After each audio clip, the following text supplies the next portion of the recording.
You've ungently, Brutus, stole from my bed. And yesternight at supper you suddenly arose and walked about, musing and sighing with your arms across, and when I asked you what the matter was, you stared upon me with ungentle looks. I urged you further, and then you scratched your head and too impatiently stamped with your foot, yet I insisted. Yet you answered not, but with an angry wafter of your hand, gave sign for me to leave you.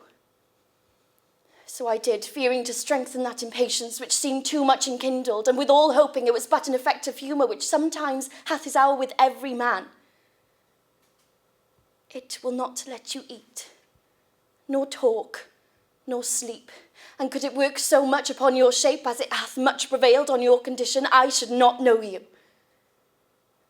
Brutus, dear my lord, make me acquainted with your cause of grief. Is Brutus sick? And is it physical to walk unbraced and suck up the humours of the dank morning?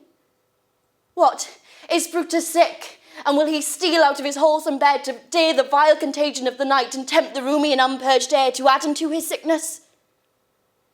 No, my Brutus, you have some sick offence within your mind, which by the right and virtue of my place, I ought to know of. I don't know if we're alone. I don't think we want to be alone, do we? Do we want that? Is that what we want? And sometimes you think that the only reason we do anything at all, anything, is to reach out and touch. Just touch, just to feel something in our hand, I suppose, or not in our hand, in our hearts, or to reach out with our souls and to find out that it is not all just rocks and dust and nuclear explosions in the hearts of stars with some accidentally organic matter moving around one tiny minuscule planet. Do you know what I mean? That connection, just to connect. And you look around, don't you, and you think, is this it?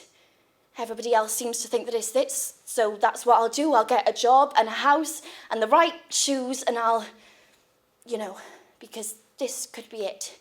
And I am not saying that it isn't, and those things are great, and I hate it when people get all critical and everything because, well, we all wear shoes, for Christ's sake, so, But sometimes I find myself wondering, and I wonder if others are as confused and are also left wondering, and maybe there is this entire planet of people wondering but pretending that we know exactly what we're doing and that we fit in perfectly and that we're not scared or confused or lonely or anything like that. And maybe I'm saying this because I am in love.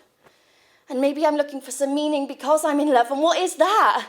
All right, what chemicals or electrical pulses racing? Yeah, but let me tell you, and I am not arguing with that, but let me tell you what I think is so real and tangible and honest and powerful and torrential. It screams through me sometimes and I want to puke. I want to puke because I'm in love. Isn't that fucked? I'm so in love. I could puke.